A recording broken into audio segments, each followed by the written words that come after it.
Right, guys, I'm going to talk to you today about the samurai and who could be a samurai, who wanted to be a samurai, etc. But we're going to be dealing with that. But first, I'm going to give you a joke. I'll give you a joke at the end of the video, and there's some links down below. So, what do cats put in their drinks? Mice cubes. Okay, if you want another joke, you'll have to wait till the end. Okie dokie, right. So, as you know, we're doing collaborations with the Shogunate, with Sengoku Studies, and with Tadagenji, Traditions of the Samurai. And today I'm going to be focusing on Stephen Nojiri's Tadagenji one. And between Scott from Sengoku Studies, Nick from the Shogunate, and Stephen Nojiri from Tadagenji, we're starting to get a grip of what the samurai actually looked like on that crossover between the Sengoku period, the Edo period. So there's a time crossover. Yep, and there's also a society crossover, if you like, those who went from samurai to below samurai. So from here to here and here to here, okay, which we have to try and visualize as humans, which is difficult. As time moves on, society goes up and down in the line of samurai. So if that's the equilibrium line of samurai, time moves on. This is what happens when they meet. You're a samurai, you're not a samurai, you're a samurai, you're not a samurai, you're a samurai. No chance, you are. And it goes like that. It's not samurai, okay? That's the best way I can describe it. So if you want to just click the link below for Stephen's video, and he gives you a 30-minute explanation of the technical terms and the technical aspects. But we've discussed bits like this. So what I'm going to do, so you must go and watch Stephen's video because it's awesome. It's a very, very good video. Of course, watch everybody in this collaboration, and it is in the playlist. But what you should do, so what I'm going to do is now use that as bouncing off for something not new, but something different. So the question is who can be a samurai? Can anyone be a samurai? Can an ordinary person be a samurai? And for me, I've boiled this down to a few words. We've got nature, nurture, tradition, indoctrination, opportunity, and persistence. Just one more time.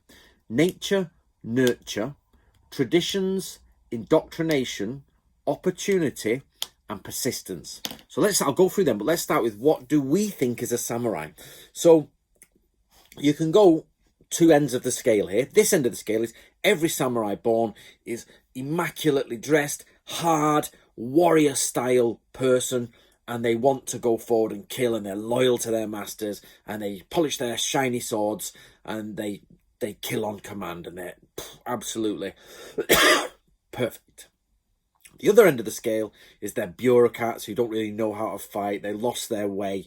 They're a bit useless. There's no such thing as Bushido. They didn't have any honor, and they were a bit all over the place. Either thugs or useless bureaucrats who were given the title of samurai. Of course, those two extremes exist in real life, but they are just, as everything, they are extremes, and we need to find that thingy. So I'm going to go through a few of these, and just before I do, lastly, you've got to remember, in the Sengoku period, who was and who wasn't a samurai changed. Stephen Nojiri goes to this, and this is what kicked me off on this video. Stephen Nojiri goes to this and says, actually, well, this guy's a peasant, and then he gets promoted. Remember, there's promotion in the Sengoku period, but we all imagine samurai are born samurai and do samurai things and are trained as samurai. So now's the time to go through these points. So, nature. Everybody in the beginning, there was no samurai, there was just pre-agricultural people. And society, each society is based on the society before it, unless it's wiped aside by a revolution and even then you maintain a shadow of your old society, or by invasion, and society has changed. That's how you check in archaeological records for movements of people, a total change or a gradual change in something as movements go across. So we've got nature, those people who rise to the top, cream of the crop, Arnold Schwarzenegger, what's the rest of it? Jump around, name the song. Right, so you've got those of the nature to rise as warriors, but you don't always get the opportunity.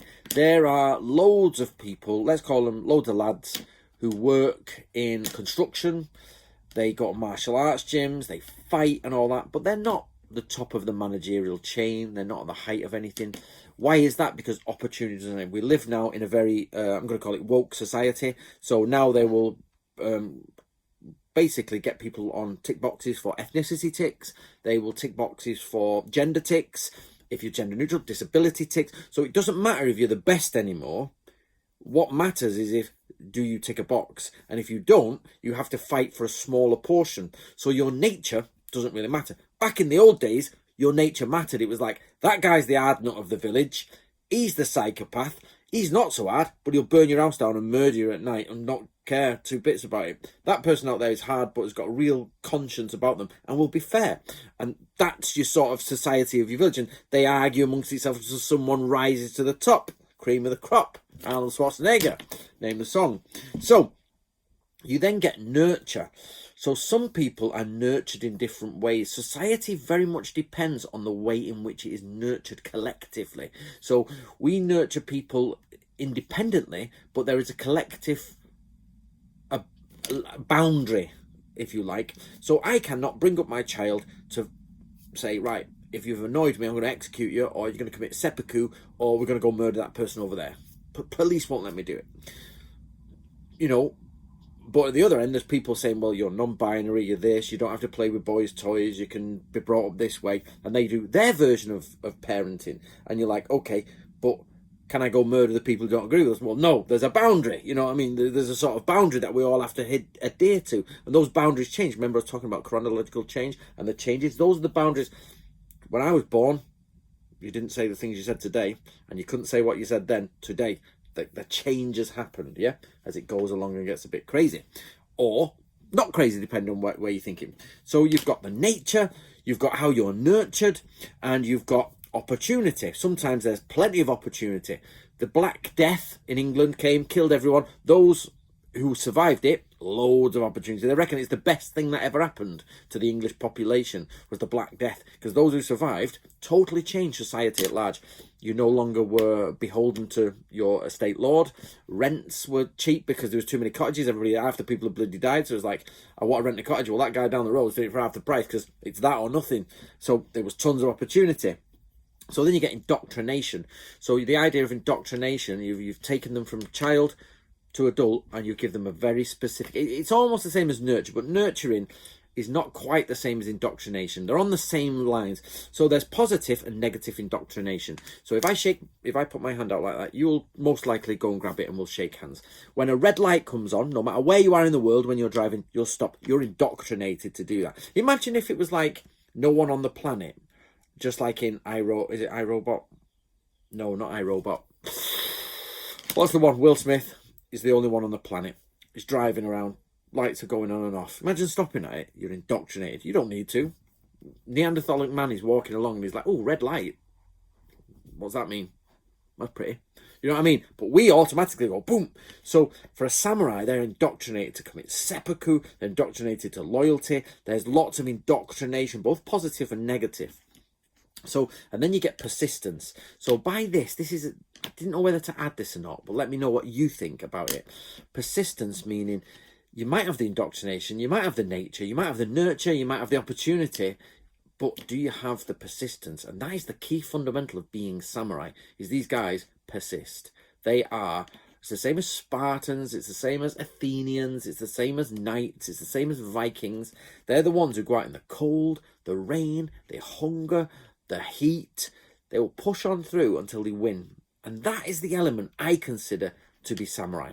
Now, historically, that is not correct, because we know there were samurai who were weak, there was bureaucratic samurai, there was samurai who couldn't be bothered, samurai didn't that. But what we think about collectively when we understand the term samurai is somebody who has been either born into it or has developed into it through their own ability. They have been given a series of traditions which unify them as samurai, and they're indoctrinated enough to know what to do at certain situations. They have the opportunity to do it, because sometimes if you don't have the opportunity, it doesn't matter what you do, you won't get it, or the karma to do it, and there's the persistence to push on. So let me give you an example. A strong man, and it's a man, is born, yep.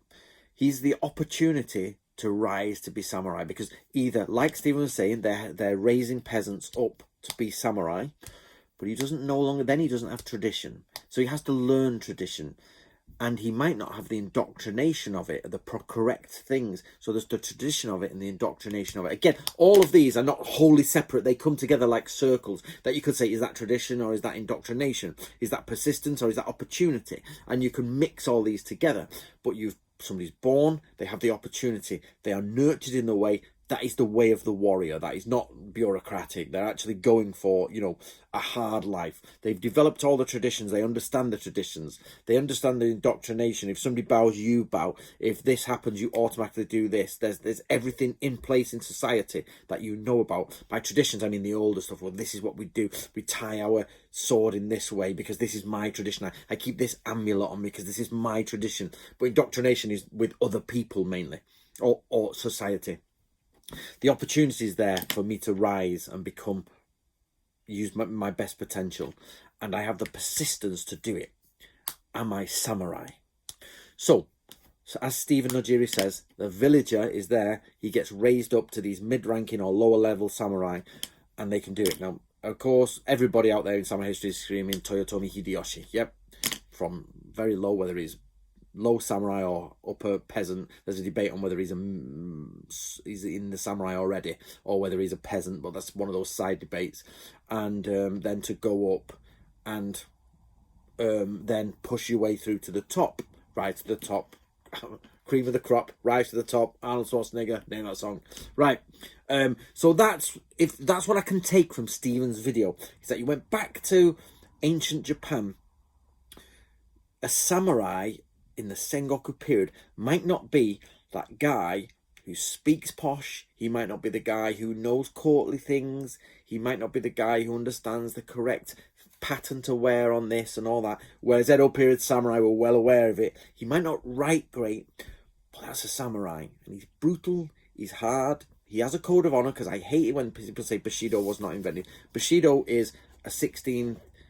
It's actually an older term, but it's an older term that gains popularity, which nobody can really agree on, but everybody agrees it's a code to live by that is morally correct, along with it or within the framework of warriorship.